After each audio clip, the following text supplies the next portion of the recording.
Alors bonjour à toutes et à tous. Nous voici pour une nouvelle interview.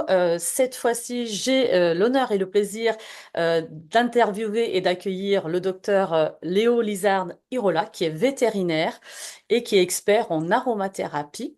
Merci d'avoir accepté l'invitation de l'ESNA et bienvenue Léo. Bonjour Carmen, écoute, merci à toi de me contacter. Tu m'as sollicité du fait de ma participation au Congrès des médecines alternatives à Montpellier en octobre dernier. J'ai été très agréablement surpris et je suis très honoré de pouvoir faire cette petite interview avec vous. J'avais déjà fait le Congrès des médecines alternatives à Nancy 2 ans auparavant et j'étais très heureux de pouvoir renouveler l'expérience. Le partage, c'est toujours super enrichissant.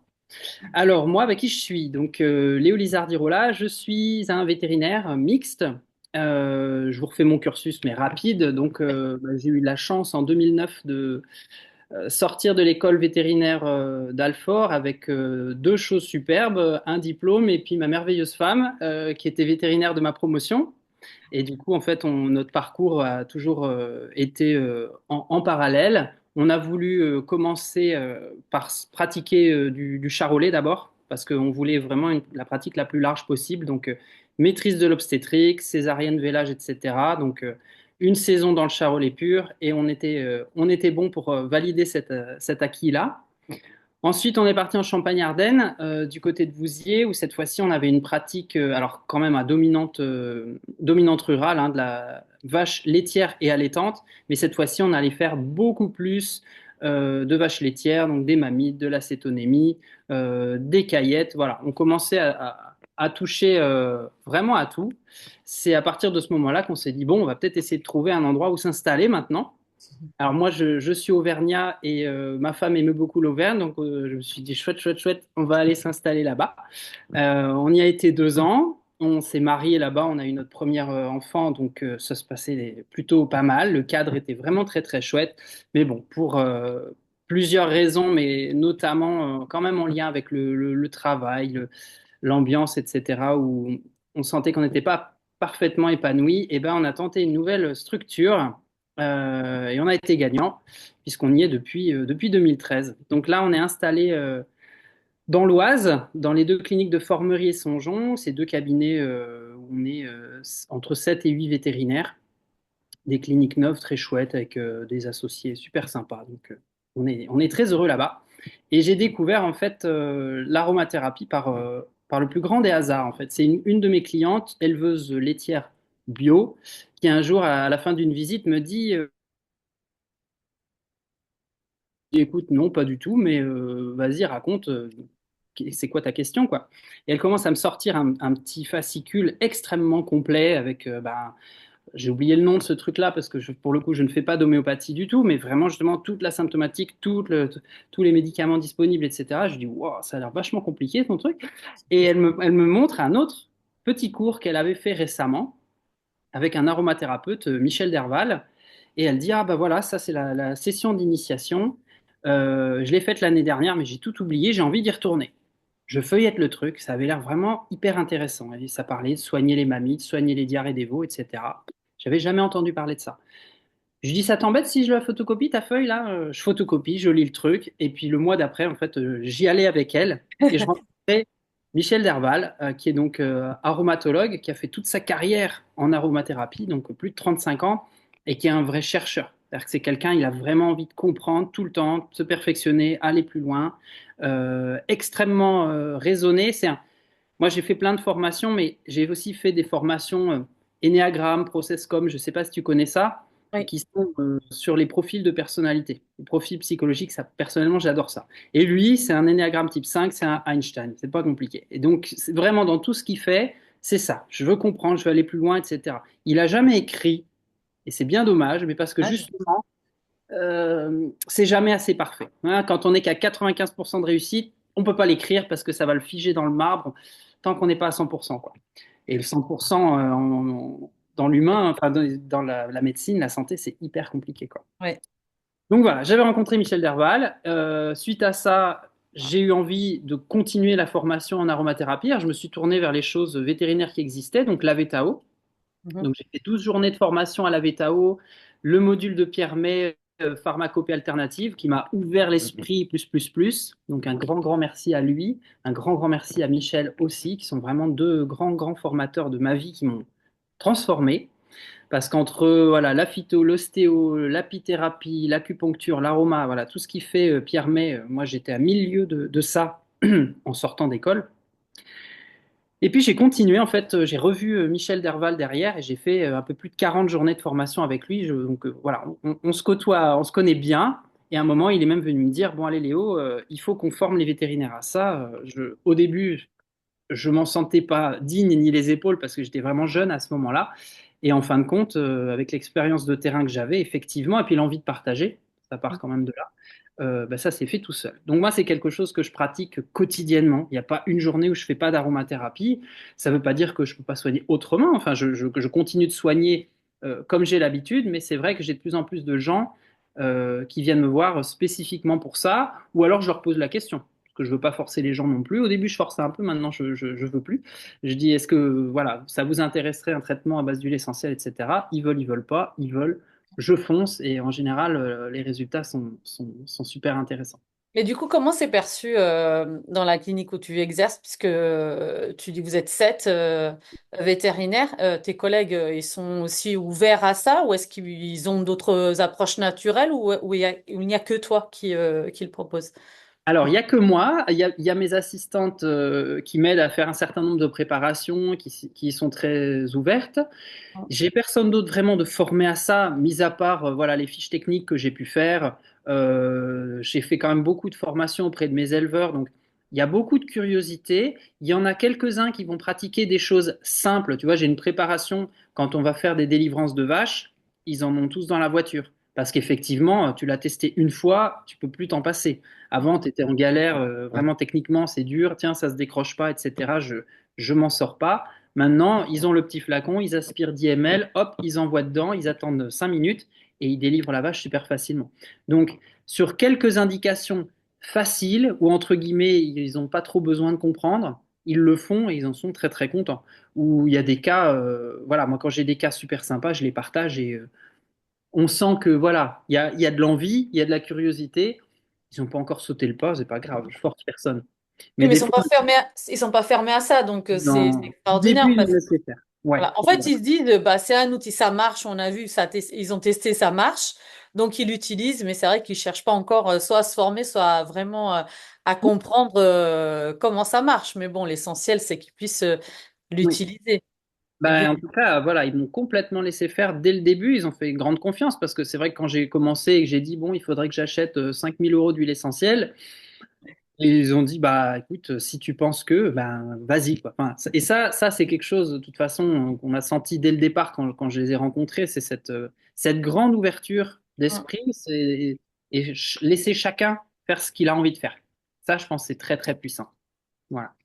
parfait. Alors, la grande question, après donc cette présentation qui est vraiment très intéressante puisque ton parcours, bah, il n'est pas commun. Donc, et puis souvent, les vétérinaires que j'ai en interview, effectivement, bah, tombent un petit peu dans la marmite des approches naturelles par hasard. Et souvent, ils partent aussi, ils rencontrent leurs femmes ou leurs époux dans leur promotion, puisque ça a été le cas de Pierre May également, donc en homéopathie à Lyon. La grande question pour rentrer dans le vif du sujet, c'est vraiment une grande question, donc il va falloir bien choisir les mots également, puisque c'est vaste. C'est qu'est-ce que l'aromathérapie? Bon, tu m'as mis beaucoup de suspense, mais ça va bien se passer. On peut le résumer en quelques mots. Bon, aromathérapie, voilà, aromathérapie, deux mots. Thérapie, c'est soin, donc médecine du soin, et aroma avec des molécules aromatiques. Donc, globalement, c'est traiter une pathologie avec des huiles essentielles. Dans les molécules aromatiques qui ont cette odeur, qui sont des petites molécules carbonées, euh, du coup, voilà, contenu dans les huiles essentielles, donc, en fait, la question va plutôt être rebasculée sur c'est quoi une huile essentielle? Et ça, pour le coup, c'est vrai que j'en avais jamais entendu parler avant de rencontrer ces personnes-là. C'est un concentré de principes actifs issus du monde végétal.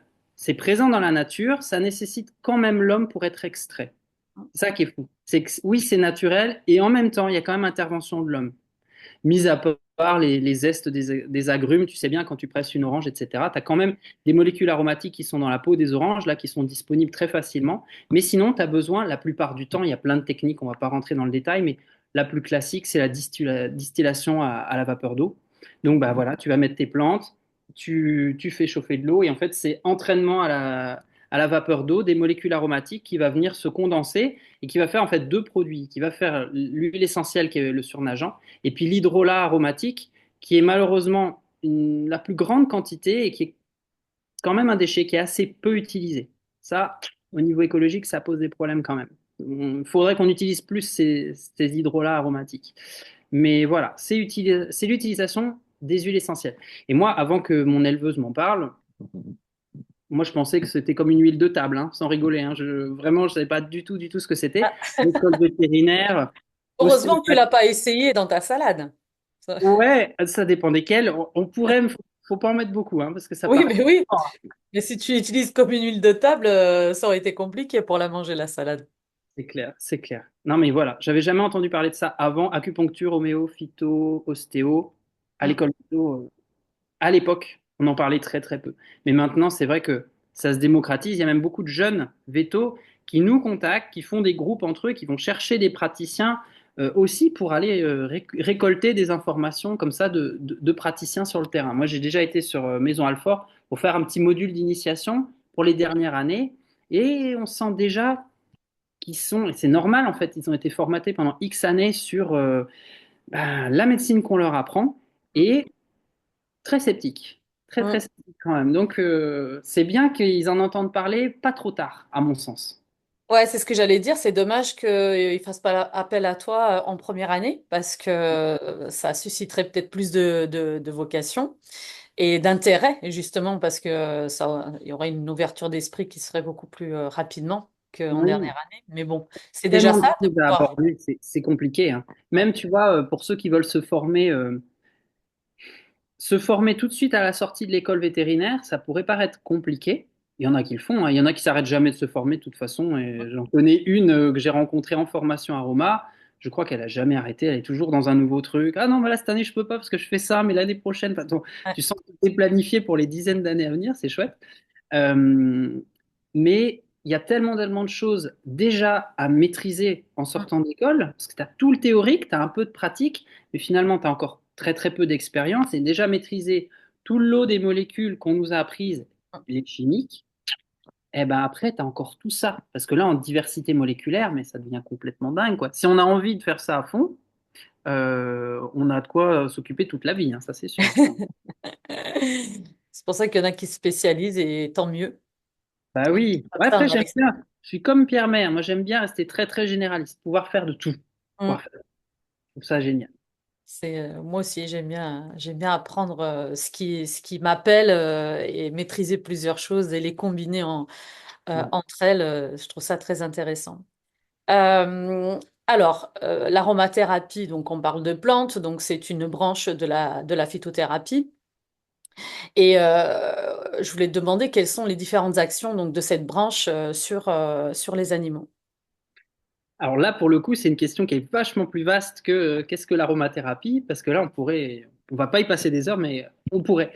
Alors, les indications de ça, c'est quasiment sans limite, sans rire, hein. Et ça me plaît beaucoup ça, parce que c'est mes croyances et mon fonctionnement, qui est pas de limite, que tout est possible. Moi, c'est une de mes croyances profondes. Donc, qu'est-ce qu'on a comme indication? Bah, j'ai envie de dire que, à part ce qui va relever du soin chirurgical, encore que, euh, toutes les indications médicales sont possibles. Parce qu'en fait, dans les actions des huiles essentielles, tu vois, alors, ce qui va nous intéresser tout de suite, c'est toutes les actions anti-infectieuses, bactéries évidemment, aussi virus. Ça, c'est quand même chouette parce que, bon, bah, hein, avec la crise du Covid qu'on a eue, etc., d'ailleurs, il y a eu un engouement pour les huiles essentielles encore plus fort à cette période-là. Donc, bactéries, virus, parasites, champignons, algues, voilà. Tout germe, on peut en choisissant correctement, sur le principe, on peut. Anti-inflammatoire, antalgique, action antispasmodique, que ce soit au niveau digestif, génito-urinaire, bronchique, cardiaque, c'est possible, ça existe.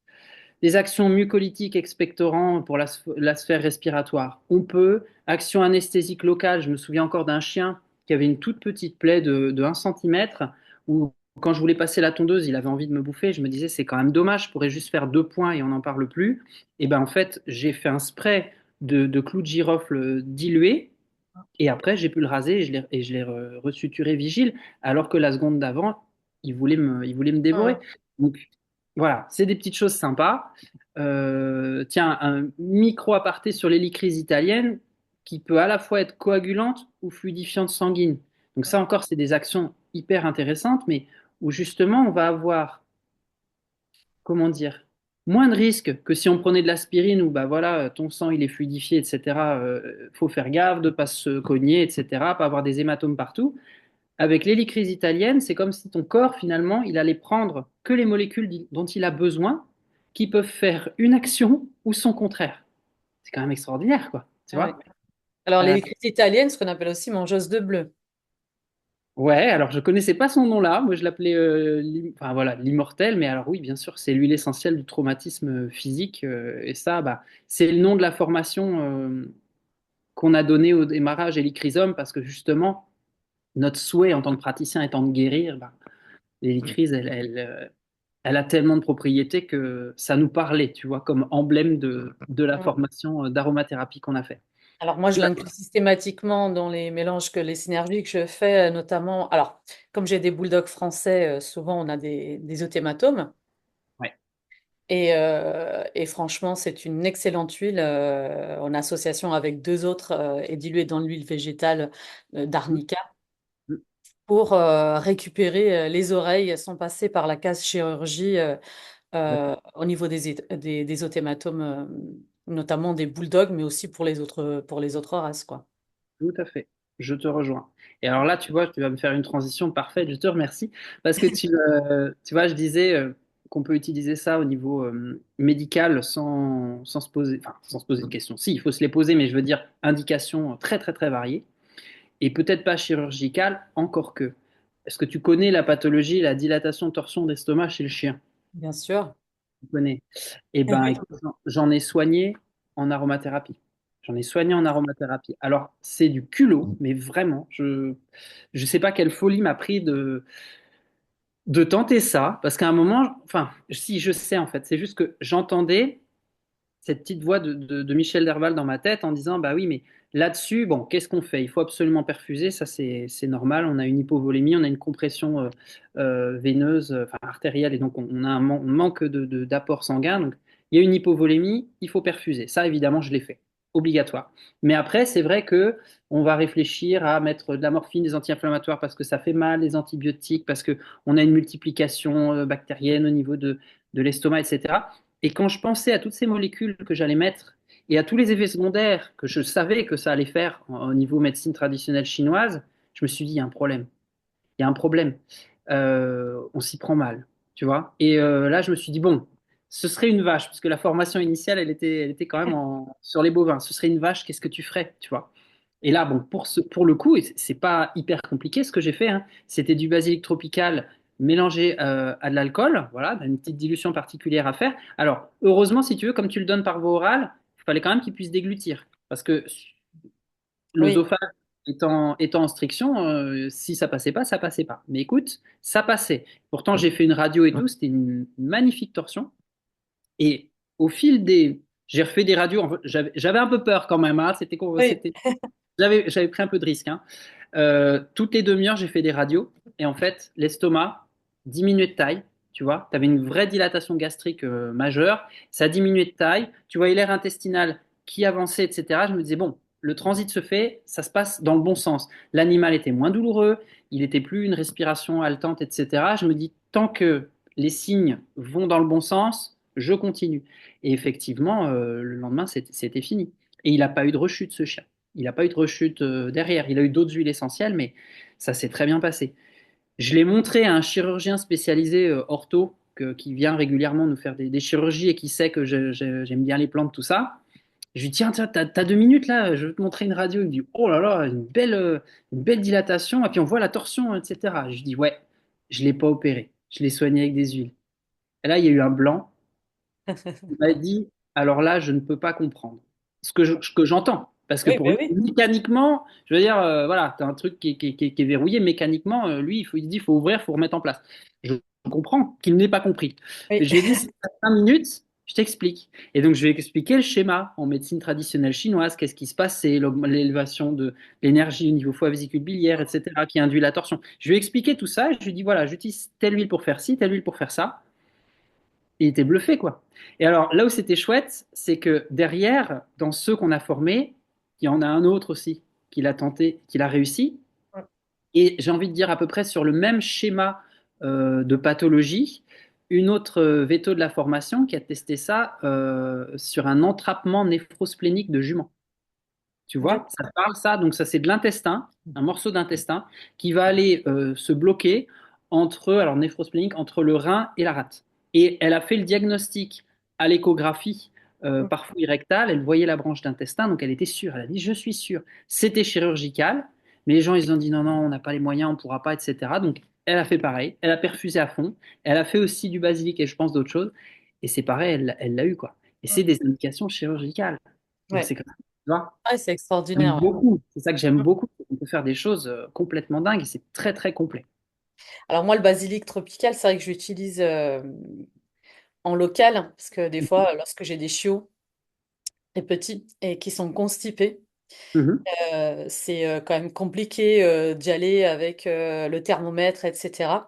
Et Ouais, c'est vrai que je l'utilise dilué dans une huile végétale et avec un massage autour du ventre, et c'est magique.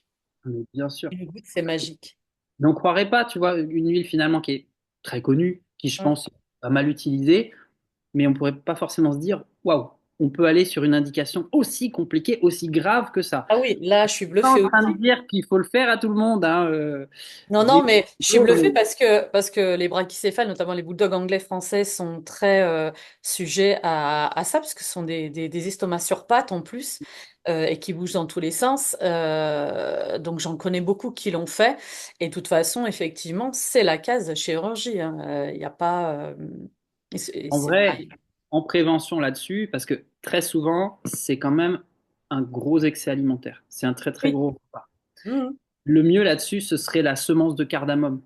La Mhm. semence de cardamome qui va être quelque chose qui facilite la digestion, qui va accélérer la digestion et qui donne de l'énergie à la rate pour que la digestion se fasse convenablement. J'en ai eu d'autres où c'est la cardamome qui a marché là-dessus. Parce que ça va D'accord. très très vite faire digérer et faire que ça ne stagne pas. C'est ça le truc. D'accord.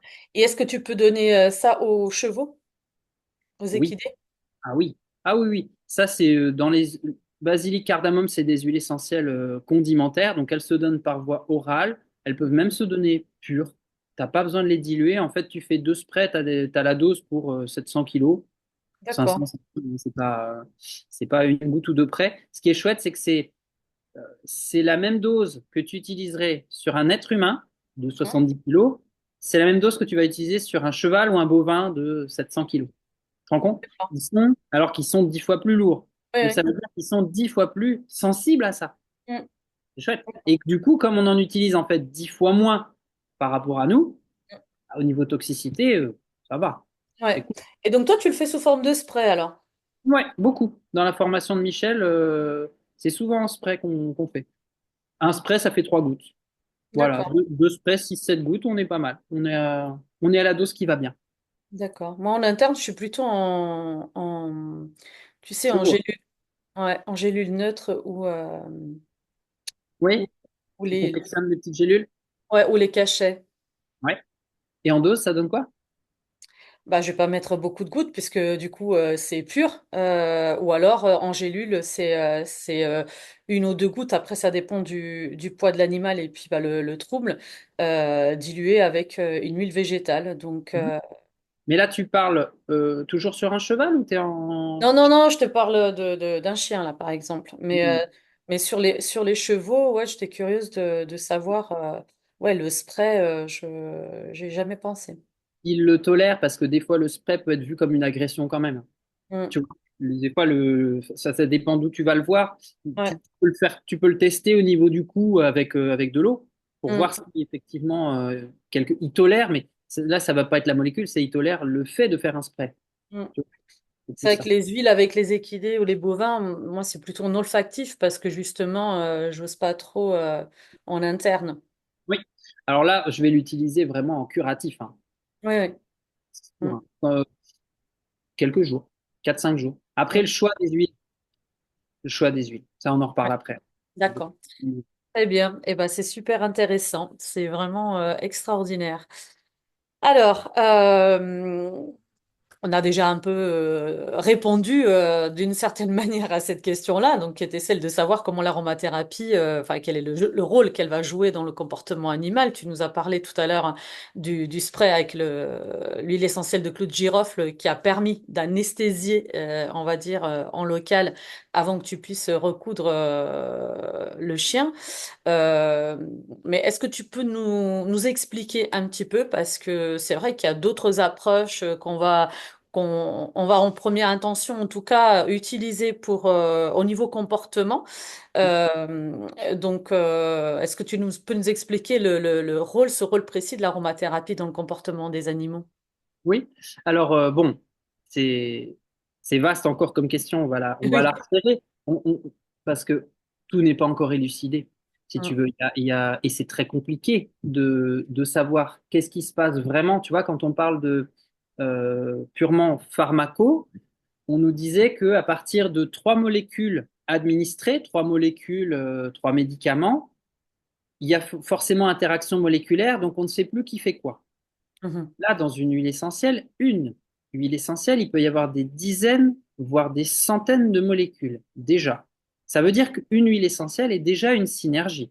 oui, D'accord?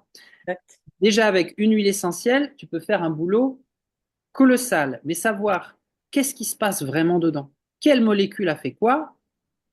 Alors, il y a beaucoup de pistes de réflexion. Et Michel, il en a trouvé plein, plein, plein. Et c'est vraiment génial quand il va t'expliquer justement, voilà, dans cette huile essentielle-là, tu vas avoir ton géraniol qui va avoir tel type d'action, tu vas avoir ça qui vient contrebalancer, etc. C'est tel ester qui va jouer plutôt comme ci, comme ça. Et il va t'expliquer la direction de l'huile essentielle. Donc justement, là où on va pouvoir travailler, tu as deux approches. On va dire la première approche, si on a la chance de savoir concrètement ce qui a perturbé l'animal. Qu'est-ce qui a fait qu'il a changé de comportement et que depuis ce moment-là, il est déséquilibré.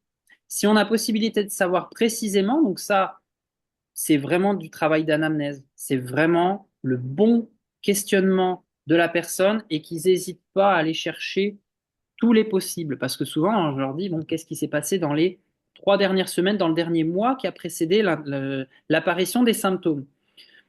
Première réponse qu'ils donnent systématiquement, oh bah rien, Mm. rien, rien de particulier. Donc là, c'est silence radio. J'attends. Je ne pose pas de questions, j'attends. Et puis après, ah oui, bah c'est vrai qu'il y a il y a le chien de ta cousine qui est venu pendant 2 jours, et c'est vrai que c'est, ah ouais, ouais, exact. Et puis 3 jours après, eh ben, le chat, effectivement, il a démarré son comportement voilà, de cystite, de machin, d'agression vis-à-vis de l'autre congénère, etc. Il y a toujours quelque chose. Mm. Il y a toujours un truc. Après, on ne le trouve pas toujours. Et quand on est dans du chronique, surtout voilà si entre guillemets, enfin c'est pas qu'il se réveille tard, mais des fois on essaye d'autres choses, puis des fois on s'en inquiète pas, puis il y a un moment ça devient vraiment, ça s'amplifie, et il y a un moment où les gens ils en peuvent plus. Et puis si c'est un an plus tard et que je leur dis bon bah du coup qu'est-ce qui s'était passé? Là c'est vraiment l'interrogatoire du KGB, qu'est-ce qui s'est passé le 3 août 2024? Bah ils savent plus des fois. Mm. La mémoire elle est vraiment trop enfouie et ça peut être compliqué. Mais des fois ils vont retrouver. Et quand ils retrouvent, c'est chouette parce que en fonction du stress en fait qui a été généré, eh ben, on va typiquement choisir l'huile ou les deux huiles qui vont être les plus pertinentes par rapport à ce stress-là pour Mhm. vraiment corriger le déséquilibre. Auquel cas, j'ai envie de te dire, il y a une théorie que Michel m'a enseignée, qui est la théorie du clou. Je marche sur une surface plane, tout va bien, je suis en pleine santé, puis à un moment, hop, je marche sur un clou. Aïe, je me mets à boiter. Et puis si je fais rien, et ben, petit à petit, ben, le clou, il va s'enfoncer un peu plus, puis ça va s'enflammer, ça va s'infecter, puis ça va gangréner, puis je vais finir en amputation. Bon, j'espère que je vais m'en sortir avant ça. Mais si je me réveille assez tôt et que je retire le clou, mon corps, il va cicatriser. Mm. Mon corps, il va revenir à l'équilibre, revenir à l'état initial. Et c'est ça que j'aime beaucoup dans cette théorie-là, c'est que si on retire le clou, on arrivera à la guérison. C'est aussi ça que je veux dire dans tout est possible, c'est que si on arrive vraiment à trouver la cause, normalement le corps il est capable de guérir. Oui. C'est ça qui est génial. Donc ça c'est la première partie. Est-ce qu'on est capable de trouver le clou, le truc qui a perturbé l'animal et qui a modifié son comportement? Première approche. Deuxième approche, quand on ne sait pas, à ce moment-là, on travaille, j'ai envie de dire, non pas sur la cause extérieure, là, on va travailler sur l'animal en lui-même, sur son tempérament à lui. Mm. Quel est son caractère, quelle est sa façon de fonctionner, comment il se comporte avec les autres, comment il se comporte de façon alimentaire, en cas de stress, en cas de nouvelle situation, comment il réagit. Et avec ce petit interrogatoire-là, plus la clinique, parce que souvent ils ont une typologie, voilà, plutôt tout mince ou plutôt tout gros, etc. Toute cette typologie-là va nous permettre de dire, bon, il a tel type de tempérament. Donc, sur ce tempérament-là, ces huiles-là vont être intéressantes. Après, dans la formation de Michel, on ne va pas en utiliser 25. Mm. Essayer de choisir et d'être le plus précis possible, ça c'est encore le top. Et sur le principe, pas de mélange. Il ne va pas utiliser de mélange, lui. On peut en utiliser plusieurs, mais soit on les utilise pas aux mêmes endroits, soit on va les utiliser à des moments différents. On commence par une, puis une autre, tu vois. Mm. C'est sa façon de D'accord. fonctionner. Donc là, voilà, ça va être soit on trouve le clou, on trouve la problématique de départ, on la corrige, soit on va bosser directement sur l'animal. Qu'est-ce qu'on va faire pour faire en sorte qu'il soit mieux dans sa peau, en Mm. fin de compte. Là, pour le coup, ça va vraiment être du bien-être. Parce que notre tempérament, si tu veux, si tu schématises par une boule notre zone de confort, notre zone d'équilibre, tant que je suis dans ma zone d'équilibre, tout va bien. Mais dès lors que je vais un petit peu trop dans une direction, et il a schématisé ça par quatre cadrans qui sont les tempéraments hippocratiques qui datent de très très longtemps, lymphatique, sanguin, bilieux, nerveux, il a il a mis ça en superposition avec les familles moléculaires des huiles essentielles, de manière à ce que tu te dises, quand tu as ce tempérament-là qui t'entraîne trop vers le chaud sec, eh ben, on va utiliser des huiles essentielles refroidissantes et plutôt humides. Je Mm. caricature. Je fais Ouais, simple. ouais. D'accord. Et donc, tu vas essayer que la résultante ramène l'animal dans sa zone de confort. Ok, bah c'est Ah super oui. intéressant. Ouais, ouais, c'est c'est C'est super. hyper intéressant ça. Ouais. Et puis les gens, Alors, ils voient, si tu veux, sur leur animal, sur leur comportement. mm. Ça, Alors, on sait tous qu'on ne peut pas utiliser toutes les huiles essentielles qu'on utilise sur l'humain, sur les animaux. Ça, c'est quelque chose aujourd'hui qui est généralisé. Par contre, est-ce qu'on peut utiliser les huiles essentielles, enfin, celles qu'on peut utiliser sur les animaux, est-ce qu'on peut les utiliser sur tous les animaux? alors oui, moi Est-ce j'ai qu'il y a pas des spécificités plutôt pour les équidés, les canins, les félins, les lacs? Est-ce qu'il y a cette spécificité aussi? merci pour ton complément parce qu'en fait, euh, il y a une des techniques que Michel a développée qui s'appelle la méthode informationnelle où en fait tu vas mettre à disposition un certain nombre d'huiles essentielles euh, à un animal ou un groupe d'animaux Mhm. que tu espaces suffisamment de manière à ce que l'animal, par son odorat, puisse se diriger vers celle qui lui plaît, dont il a besoin pour se rééquilibrer tout seul comme un grand. Et effectivement, il s'est rendu compte qu'il y avait des molécules, familles moléculaires ou huiles essentielles qui étaient plus spécifiques de telle ou telle espèce. Il y avait les préférés, si tu veux. Mhm. Et comme de par hasard, ces préférés, ah bah tiens, elles servent à corriger les problèmes qu'on voit le plus souvent chez ces animaux-là. Tu vois? Ils ont cette intelligence-là de se dire, ah quand même, j'ai des problèmes de boiterie avec infection, et de l'humidité, et ben bizarrement, ils se dirigent vers le laurier noble et le romarin verbenone. Mhm. Quel hasard, tu vois. Chose qu'on a beaucoup perdu, nous, parce que bizarrement, nous, en informationnel, c'est pas une huile essentielle qui va nous attirer, celle dont on a besoin. Au contraire, c'est plus quelque chose qui va nous déranger. Tu Mhm. vois, là où Ah, on fonctionne quand même pas pareil. Donc, pour répondre à ta question, déjà, oui, bien sûr, en fait, qu'il va y en avoir qui vont plus plaire à certains animaux qu'à d'autres et mieux fonctionner sur eux.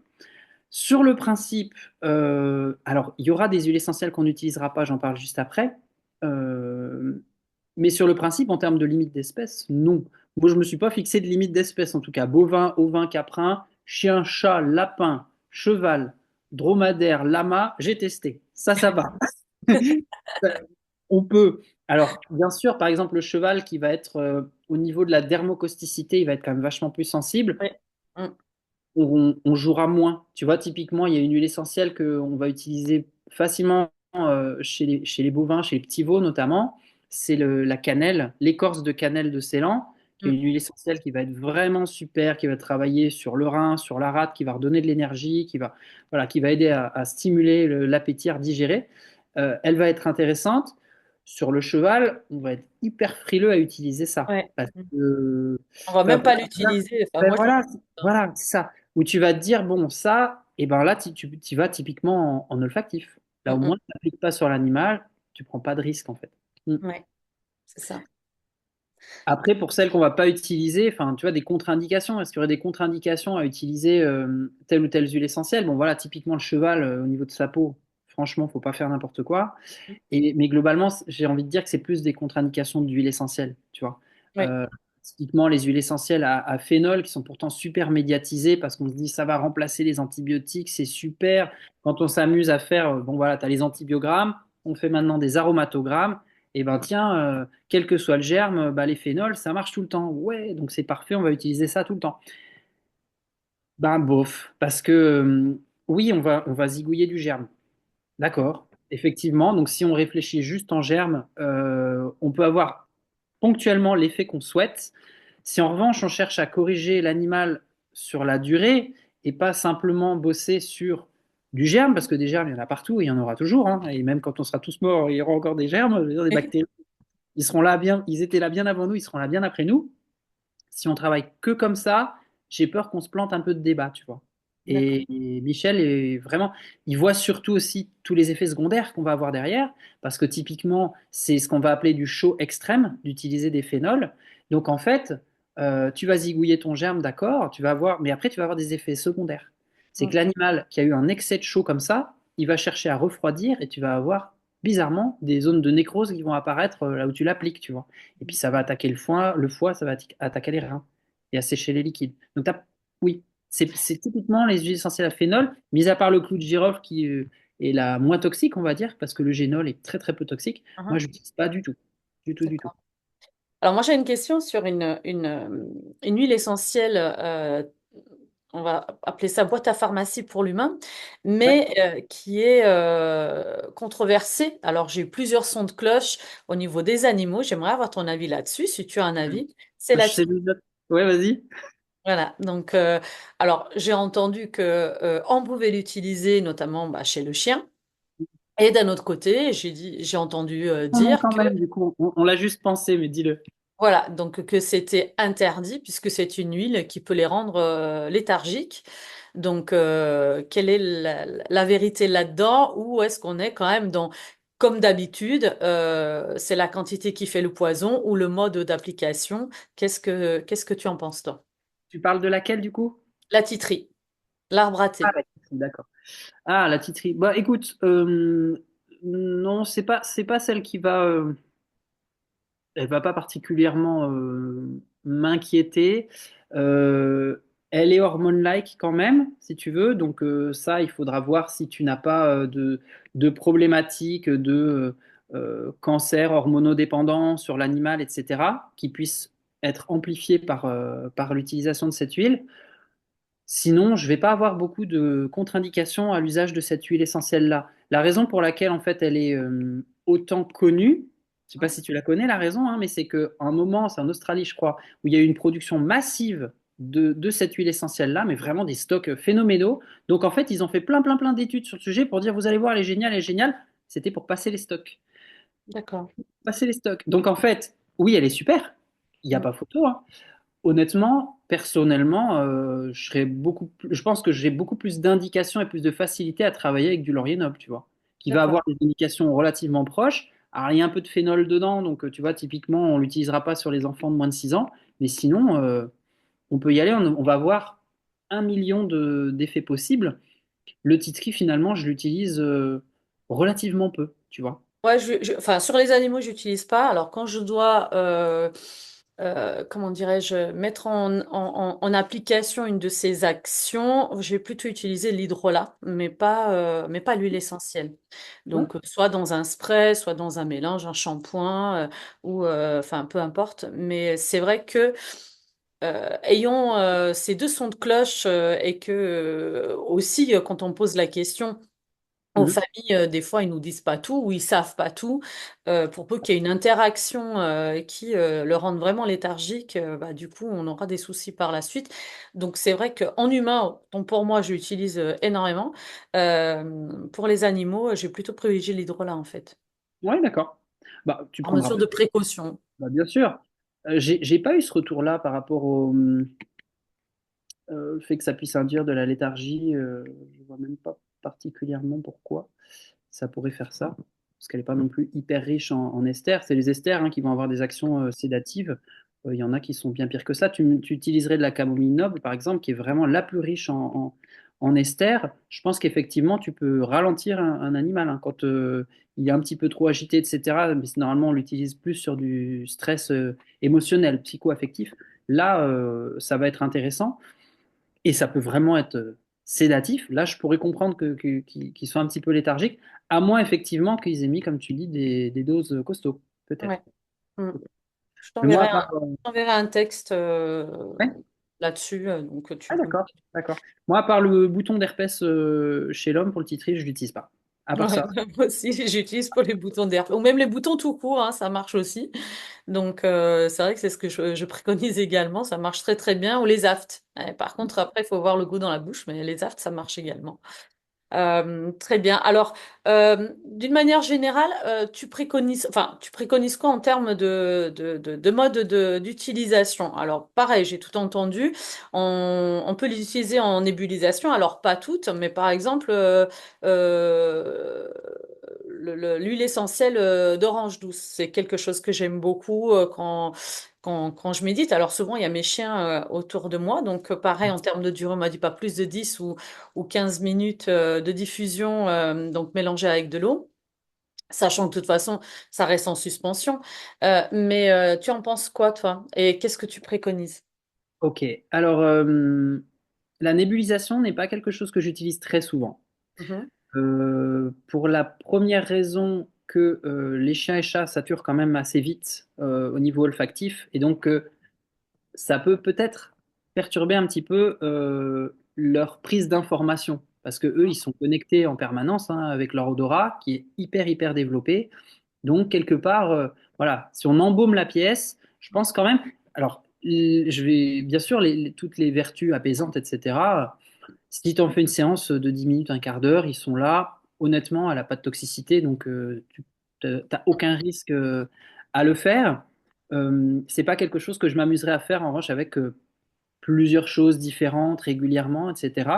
Si tu restes sur ton orange douce, bon, honnêtement, il n'y a pas de souci. Moi, les cas où on va utiliser la nébulisation, mais alors là, ça va être plus sur du troupeau, c'est vraiment de la pathologie respiratoire.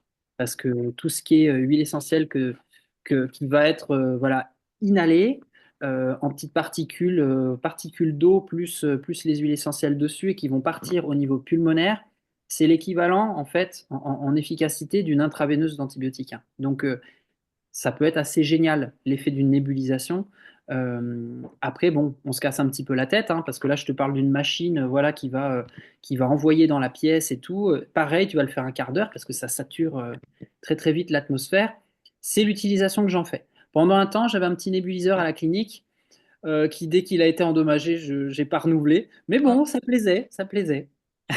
Alors moi, j'utilise parce que j'ai un caisson à oxygène à la maison. Avec le concentrateur. Et c'est vrai que lorsque j'ai un de mes chiens qui a un problème au niveau ORL, comme tu disais, au niveau respiratoire, c'est vrai qu'il a droit à 10-15 minutes de caisson avec des huiles à vertu, donc ORL, hein, qui vont faciliter l'expectoration et la respiration. Et je les utilise dans ce sens-là. Après, l'orange douce, c'est vraiment pour la détente et parce que j'aime bien l'odeur. Mm. Mais Oui. Mais comme je suis équipée, c'est vrai que j'en profite. Et alors, tu le fais comment, tu m'as dit? Tu as ton nébuliseur et quand tu... J'ai un concentrateur à oxygène, j'ai Une cage, c'est ça? Ouais, en fait, t'as un caisson. Ouais. Un caisson à oxygène et le concentrateur. Et puis, j'ai le nébulisateur, en fait, que je branche au caisson. Ok. Et j'ai l'oxygène et les huiles qui arrivent directement dans le caisson. Voilà. T'es mieux équipé que moi. Moi, je le fais encore à l'ancienne où ils ont la cage de transport, le bol d'eau chaude, mais qui va être placé devant, effectivement, les huiles essentielles, et inhalation à l'ancienne, tu vois, avec Ouais. quelque chose pour couvrir dessus, une petite séance d'un quart d'heure. Mm, Ça, je vais le faire sur le respi chronique. Ouais. mm. Le respi chronique, c'est vraiment intéressant. Et c'est vrai que ça les dégage Ouais, à ouais. fond. Ouais, Mm. tout à fait. Les résultats sont extraordinaires, effectivement. Ouais, enfin, à l'ancienne ou moderne, de toute façon, ils inhalent un petit peu la même chose, mais c'est vrai que c'est très, très intéressant dans ce cadre-là. Après, les autres voies d'utilisation, bon, tu vois, donc dans la méthode de Michel, c'est quand même essentiellement par voie externe. C'est le plus gros de sa méthode. Ça va être de sélectionner en fonction de la problématique de l'animal, quels sont les organes défaillants par Mhm. rapport à l'examen clinique, etc., la symptomatique. On va choisir les huiles essentielles les plus à même de corriger ce déséquilibre-là et on va les appliquer par voie externe sur des points d'acupuncture type de cet organe-là. Tout l'intérêt, justement, c'est de voir au fil des jours si ça corrige ou pas l'organe qu'on veut et ça va nous permettre de changer, tu vois. Parce D'accord. que là où on va être un peu enquiquiné dès qu'on est en mélange, et c'est pour ça que Michel, bon, il a plein de raisons, mais c'est une des raisons, dès lors que ton mélange ne fonctionne pas, n'a pas l'effet escompté, ou alors fonctionne un peu, mais pas autant que ce qu'on voudrait, bah, tu vas pas forcément savoir dire, bon, bah, alors qu'est-ce qui a marché dedans? Qu'est-ce que Mhm. j'enlève? Qu'est-ce que je retire? Puis finalement, ton mélange, il est fait, il est fait. Ouais, ouais. Ouais, ouais, je suis d'accord avec ça. Parce que même pour tout, hein, c'est-à-dire que quand on essaie quelque chose, il vaut mieux les intégrer les unes après les autres, au pire, si on veut faire un mélange, parce que c'est quelque chose qui marche pas, ou à l'inverse, qui marche, qu'on sache qu'est-ce qui a marché, parce que, ouais, et c'est dans tous les domaines. Enfin, quand je fais le sevrage, quand je fais un changement d'alimentation, par exemple, ou même ne serait-ce que dans un protocole où il y a, enfin, moi, je travaille beaucoup avec la mycothérapie. Mm. Très souvent, bah, c'est en synergie, mais je préconise jamais de donner le mélange ensemble, de l'introduire les uns après les autres pour savoir, enfin, s'il y a une allergie qui se déclenche ou quelque chose, qu'on sache lequel est à l'origine. Donc, c'est une de mes préconisations de toute façon en naturopathie. Bah oui, je suis d'accord. Très bien. Alors, bien entendu, il est très important quand même d'être formé aux huiles essentielles parce que ce n'est pas une approche sans risque. On a vu qu'il y avait des contre-indications. Il y a aussi beaucoup d'accidents, que ce soit au niveau humain ou au niveau animal. C'est la raison pour laquelle en France, on a évoqué qu'à partir de 2025, certaines allaient être interdites à la commercialisation et comme par hasard, ce sont toutes celles à visée respiratoire, virus, etc. Donc pour l'instant, ce n'est pas fait parce qu'elles sont en libre service, hein, donc on peut tous se procurer des huiles essentielles. Donc, il est vraiment très important d'être formé parce que, comme on vient de le voir avec Léo, enfin, il y a tellement de molécules, il y a tellement de choses à savoir, même si il faut toute une vie pour apprendre et connaître toutes les huiles essentielles. C'est vrai que on peut se former déjà à celles qu'on peut utiliser de manière plus récurrente. Et donc, pour cela, tu proposes des formations. Mais est-ce que les formations que tu proposes sont juste, c'est grand public ou c'est uniquement pour les vétérinaires ou c'est vétérinaires thérapeutes? C'est quoi? Eh ben, écoute, aujourd'hui, mais c'est vrai que c'était dans la réflexion dès le début, hein, quand cette formation a été créée. Effectivement, c'est une formation, donc j'annonce, ça va pas faire plaisir, mais c'est effectivement une formation à visée vétérinaire. Alors pourquoi? Parce que normalement, utiliser des huiles essentielles dans un but thérapeutique, ça veut dire de facto que c'est un médicament. C'est Mhm. voilà, au niveau de la loi, dès lors que j'utilise une huile essentielle, si je veux soigner, ça veut dire qu'on est obligé de considérer que c'est un médicament. Et donc, si je prescris un médicament sur un animal, bah, j'ai besoin d'être vétérinaire, quoi. C'est vraiment, sinon on est dans le cadre de l'automédication et voilà, au niveau légal, c'est très compliqué. Donc c'est pourquoi la formation, effectivement, qui redémarre en mai de cette année, qui aura lieu près de Saint-Étienne, c'est à l'IMAOV, hein, c'est l'IMAOV qui organise ça, et dans laquelle il y aura Michel Derval pour la toute dernière fois avant qu'il prenne sa retraite. Donc profitez-en, honnêtement, ça vaut le coup. Euh, Bah dommage, je pourrais pas venir, je suis pas vétérinaire. Et C'est à je côté de sais, chez moi. mais oui, on a des. Après, il a déjà fait, lui, il a déjà formé des dentistes, des Thérapeute. pharmaciens. Ouais. Oui, oui, il a déjà formé des thérapeutes. Il faisait soit en week-end, soit une semaine, etc. C'est quelque chose qu'il a fait. Il a formé un certain nombre de personnes. Moi, je veux dire, partager ces choses-là, je trouve ça hyper, hyper intéressant. Voilà, on a un cadre réglementaire, malheureusement, qui est Mm. encore Et on inadapté. comprend. Mm. Comment? T'as dit? Et on comprend, mais après, il y a plein d'autres formations, d'autres établissements et Oui, mais complètement. d'autres Bah, formations. Après, ce qui est génial, c'est de pouvoir former bah, justement les vétérinaires. C'est très bien. Ça veut dire que bah, du coup, on va en avoir de plus en plus qui vont être formés, ouverts à ça, qui vont pouvoir le préconiser et qui vont pouvoir l'utiliser. Donc ça, c'est génial. Parce bah qu'en oui, plus, ils vont être attirés par ce cadre-là, c'est-à-dire être formés par des confrères et non pas forcément aller se former ailleurs. Donc, je trouve ça très bien qu'il y ait des formations spécifiques vétérinaires données par des vétérinaires. écoute, c'est le but du jeu, c'est le but du jeu. Mais ouais, il y a encore un. Alors ça bouge, hein. C'est vrai que ça bouge. On voit bien de toute façon au niveau de l'IMAOV, ça fait très longtemps maintenant qu'ils forment en acupuncture, en ostéopathie, et que les formations, voilà, c'est connu, reconnu. On a de plus en plus de jeunes notamment qui s'intéressent vraiment à ça, donc c'est un engouement qui est très très très très intéressant. L'aromathérapie, il y a encore un boulot phénoménal à faire parce que là, tu vois, enfin, les exemples que je t'ai donnés, c'est des trucs, voilà, ça existe. Concrètement, ça existe, quoi. Et ça ne demande qu'à être pratiqué par plus de gens, c'est tout, en fait. Super. Alors, la formation que tu nous as dit, c'est au mois de mai. Quand est-ce que tu auras les dates afin qu'on puisse le communiquer? On peut aller, en fait, sur le site de l'IMAOV, D'accord. IMAOV. Tu as un petit onglet, formation, aromathérapie animal. Hop, on clique, on a les dates, on peut envoyer un petit mail si on est intéressé. Donc, n'hésitez pas. Moi, si vous avez envie de me joindre, ma femme qui est à côté va être ravie. Vous allez sur le Facebook Clinique Vétérinaire Formerie. Vous Ouais, pouvez envoyer je mettrai en lien du coup le, un le- petit message en adressé à Léo. commentaire, je mettrai le lien. Ouais, comme ça, si on veut te contacter, si on veut vous contacter, puisqu'apparemment c'est pas toi qui vas répondre, donc C'est ma femme qui va dire Léo, t'as encore un message. Non, non, mais bah, j'espère que tu auras plein de messages parce que ça voudra dire que ça a suscité beaucoup d'intérêt. Et c'est le but de ces interviews. En tout cas, bah, je te remercie d'avoir répondu à présent à cette interview, de nous avoir bah, délivré bah, ton savoir-faire, ton avis et tes impressions et surtout tes expériences.